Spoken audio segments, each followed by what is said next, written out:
Салема. Слева снова хрустнула ветка. Дэнни вдруг пожалел, что они пошли не по дороге, а напрямик. Ногу отпустил. «Дэнни, мне страшно», — прошептал Ральф.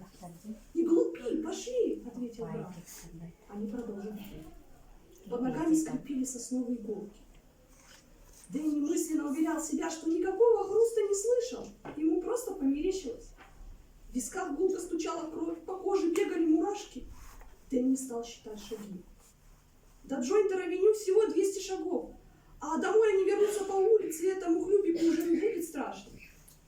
Через пару минут они увидят уличные фонари и наверняка почувствуют себя дураками. Ну и пусть, зато точно обрадуются. Поэтому надо считать шаги. 1, 2, 3.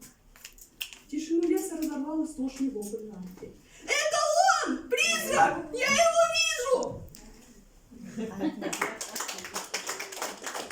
666 артистизм 665.